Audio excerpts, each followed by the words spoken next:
बादशाह, भारत के जाने माने सर्वश्रेष्ठ गुरु खान जी।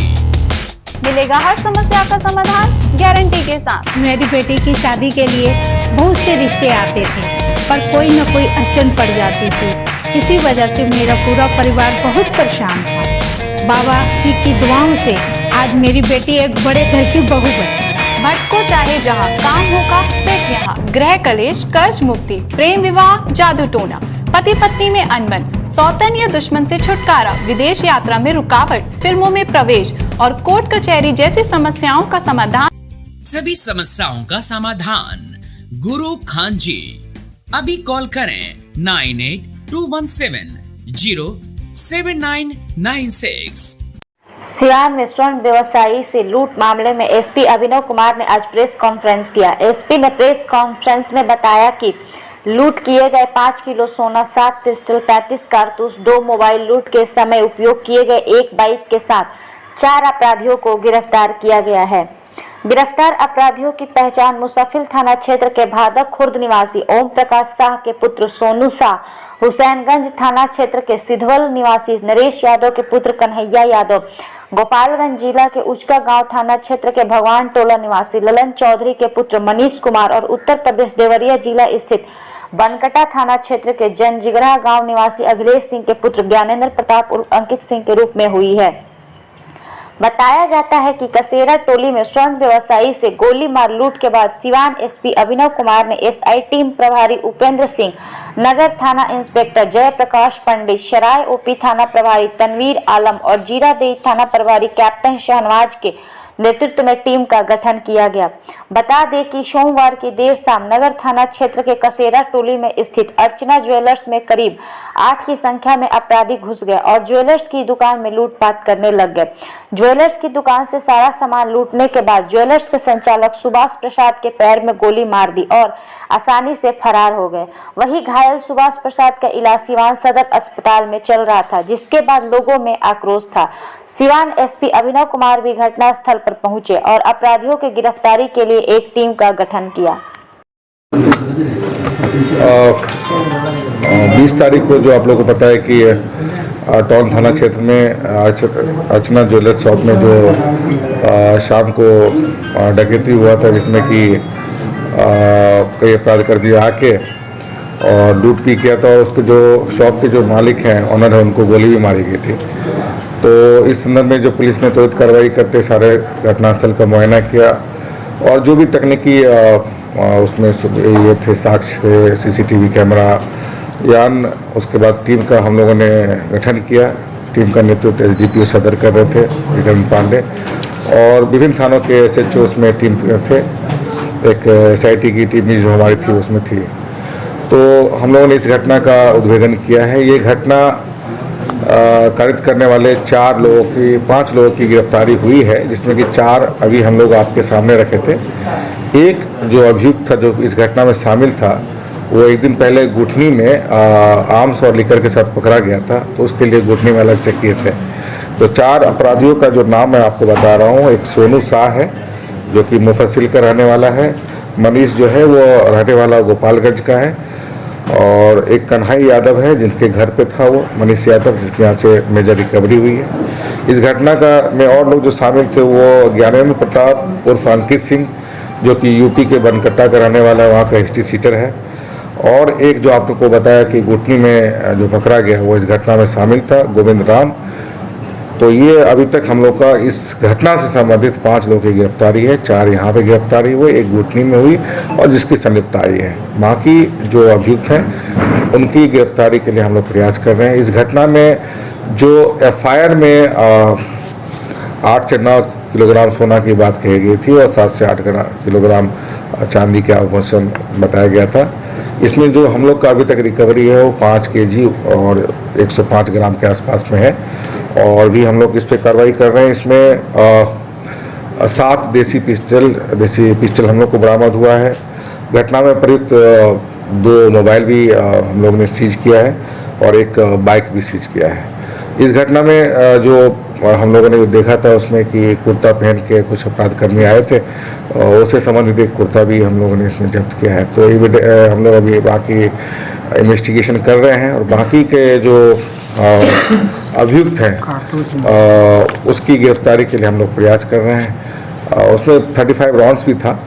तो हमारी टीम ने बहुत ही कम समय में लगभग 12 घंटे के अंदर मोस्ट ऑफ द रिकवरी और मोस्ट ऑफ द गिरफ्तारियाँ की और बाकी अभी भी अनुसंधान में है। तो हम लोग इस पे जो बाकी के एक्यूज्ड हैं उनको पकड़ने के लिए प्रयत्नशील हैं और हम लोग इसको जो ड्राइव है उसको हम लोग जारी रखेंगे।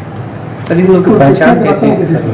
अब देखिए बहुत सारी बातें होती है, देयर आर इन्वेस्टिगेशन का चीज़ है, लेकिन फिर भी ये है कि जनरली कभी भी कोई क्राइम होता है तो एक प्रथम दृष्टया पहले एक वन ऑफ द ये होता है कि हम लोग इस घटना में कौन कौन शामिल हो सकते हैं प्रोबेबल्स। तो हम लोग का एक इनपुट था और हम लोगों ने इस तरह की घटना जो खासकर जो इस तरह के एमओ के लोगों के बारे में पता किया तो जो कुछ प्रोबेबल नेम्स आए तो उसकी जांच पड़ताल की। इसमें फिर हम लोग को आगे लीड मिलना शुरू हुआ और हम लोग इसमें सफल हो पाए। लूट में मास्टरमाइंड कौन है जो पूरे साल? लूट में जो मास्टरमाइंड है अभी तक के अनुसंधान से मनीष है जो कि उचका गांव का है, उसका पूर्व का आपराधिक इतिहास भी है और उसके पास से मैक्सिमम प्रॉपर्टी रिकवरी हुई है। जो हम लोग को आभूषण या आर्म्स हैं उनके पास ही है। सर कितने की सोना लूटी गई? बरामद जितना लूट हुआ सब बरामद हो गया? देखिए जो एफआईआर में आपने आपको बताया पहले भी कि 7 से 8 किलो सोना बताया गया है। सो दैट इज एवरेज, लगभग बताया, रकम उन्होंने नहीं बताया, लगभग, क्योंकि उन्होंने भी पूरी ऑडिटिंग तो की नहीं है कि कौन कौन सा, तो एक अंदाज से उन्होंने किया है। और हम लोग का जो रिकवरी है बाकी उन्होंने एक एक ऑर्नामेंट का डिटेल्स तो अभी नहीं दिया है, एक ओवरऑल फिगर दिया है कि 7 से 8 और 8 से 9 किलो चांदी का सामान जो आर्टिकल्स होता है उनका बारे में बताया। तो यही बात है। सोना लूट माना जाए कि अमाउंट के बारे में मैं क्या कमेंट करूँगा, लेकिन मैं तो रफली 5 kg 105 ग्राम है। तो अब उसका मार्केट वैल्यू क्या है तो दैट गोल्ड आप मार्केट से ही पता चले, गोल्ड का रेट तो वही बताएंगे, आभूषण का क्या रेट होगा प्रोबेबली। सर कितने लोग शामिल थे? ओवरऑल इस घटना में 9 लोग अभी तक हम लोग को पता चला है और हम लोग कार्य कर रहे हैं। अन्य किसी और की संलिप्तता होगी तो आगे भी इसके अलावा और भी लोग पकड़े गए हैं उनका पहले से आपराधिक इतिहास? मनीष के अलावा एक सोनू है, सोनू शाह, जिसको कि गोरखपुर में इस तरह के स्वर्ण जो गोल्ड ज्वेलरी शॉप थी उसमें इस तरह के लूट में पहले भी संलिप्त रहा है, ऐसी हम लोग को सूचना है। सर ये पहले से प्लानिंग थी कि? प्लानिंग तो रही थी, इन्होंने काफ़ी बार किया था इस एरिया का। तो पहले शुरुआत में इनके पास कम लोगों के साथ, कम मेंबर्स के साथ इस घटना को अंजाम देने की प्लानिंग थी, लेकिन चूँकि एरिया भीड़-भाड़ वाला है, थोड़ी दूर पे पुलिस थाना भी है गश्ती पे, तो उन्होंने कुछ नंबर ऑफ टीम मेंबर्स को ज़्यादा बढ़ा के और जो पीरियड होता है शॉप क्लोज का उस तरह से उन्होंने चेन किया था और घटना को अंजाम देने का। इस घटना के बाद सर व्यवसायियों में काफ़ी दहशत है, तो चूंकि दिन दहाड़े ये घटना घटी थी तो आपकी तरफ से कुछ सुरक्षा की घटनाएं तो जहाँ तक मैं जान रहा हूँ टाउन में ऐसी कोई दहशत वाली कोई घटना पिछले विगत कई महीनों में नहीं हुई है। ये एक अप्रत्याशित घटना थी और पुलिस ने उस पर त्वरित कार्रवाई करके की। घटनाएं हो सकती है, हम लोग प्रिवेंटिव स्टेप्स लेते हैं, गश्ती भी वहाँ पे रहती है, डीएवी, आप लोग भी जानते हैं डीएवी के पास या उस मोड़ में और इतनी कंजेस्टेड रूट में, तो घटनाएं तो एक तो कभी हो सकती है, लेकिन हम लोग का ये कहना कि दहशत है। आप केसेस देखिए कि नंबर ऑफ केसेस किस तरह के केस आए हैं टाउन में। दिन दिहाड़े इवनिंग टाइम में हुआ है, दिन दिहाड़े इवनिंग टाइम में हुआ है।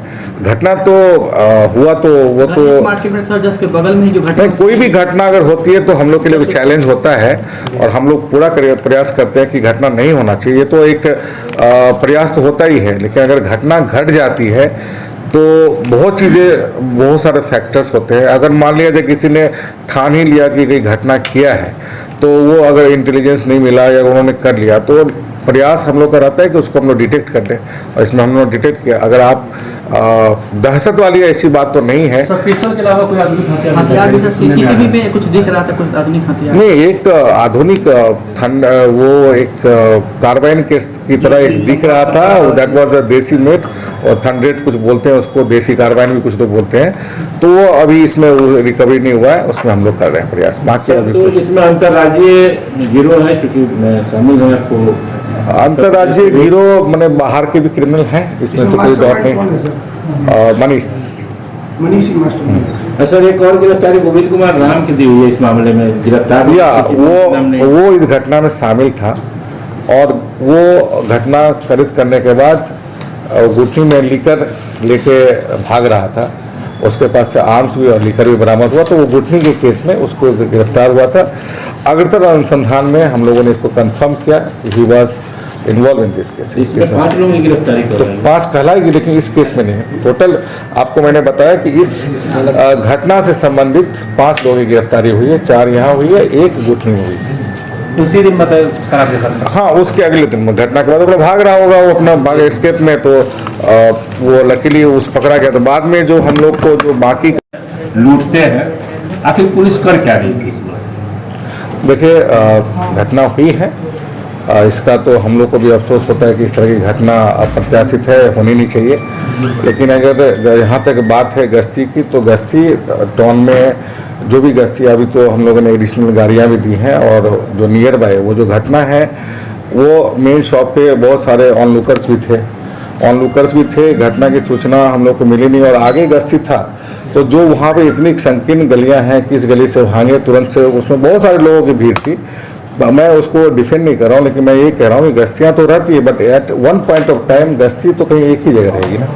तो घटनाएं तो मेन है कि वो प्री इनपुट से ही उस पर कंट्रोल होता है। सर सीसीटीवी फुटेज में साफ दिख रहा है कि काफी देर तक वो बाहर भी हथियार लहरा रहे थे, तो वैसे भी कहीं ना कहीं जानकारी तो नहीं, सीसीटीवी का फुटेज मैंने भी देखा है। सीसीटीवी में वो बाहर में आर्म्स लेके थे, जो नियर बाय भी लोग थे, तो जो सिक्योरिटी फीचर्स होता है शॉप्स में, बर्गलर अलार्म्स, वो भी वहाँ तो था नहीं। अगर वो घंटा मैंने कई बार बोला भी है मीटिंग में कि उनसे भी सिक्योरिटी ऑडिट में कि जो मिनिमम सिक्योरिटी फीचर्स हैं वो भी अडॉप्ट करना चाहिए। जब इतनी बड़ी शॉप है, तो कोई घटना का प्लान किया है, तो उसको निपटने के लिए प्रिवेंटिव स्टेप्स जो है, आपका मतलब सीसीटीवी कैमरा है, दैट इज वन एस्पेक्ट।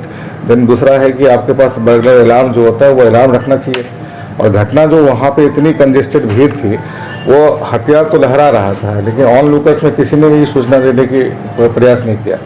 तो कहीं ना कहीं हम अपनी जिम्मेदारी से हटने रहे हैं, लेकिन टुगेदर एज ए सोसाइटी हमको भी इसमें सही से भागीदार होना होगा। और इस तरह की घटना अगर आप टाइम पर रिपोर्ट करते, शायद हम इसको आगे से अगले स्टॉप पे रोकने में सक्षम हो पाते हैं। चिकित्सा के क्षेत्र में करियर बनाना हुआ आसान, बने इलेक्ट्रो होम्योपैथी चिकित्सक अधिकृत स्वास्थ्य एवं परिवार कल्याण मंत्रालय भारत सरकार। NIMS electro homeopathy cancer research hospital, साथ ही कैंसर जैसी जानलेवा बीमारी के इलाज कराने के लिए अब आपको बड़े शहरों में जाकर भटकना नहीं पड़ेगा, क्योंकि आपके अपने शहर सिवान में कैंसर का सफल इलाज होता है। जी हाँ, डॉक्टर मोहम्मद इंतखाब परवेज के यहाँ हर्बल से निर्मित इलेक्ट्रो होम्योपैथी द्वारा कैंसर जैसी बड़ी और खतरनाक बीमारियों का सफल इलाज किया जाता है। सभी प्रकार की कैंसर की बीमारियों में सफलतापूर्वक इलाज के लिए आज ही संपर्क करें। डॉक्टर मोहम्मद इंतखाब परवेज, सिसवन ढाला, लक्ष्मीपुर, सिवान। संपर्क नंबर है 9472250677।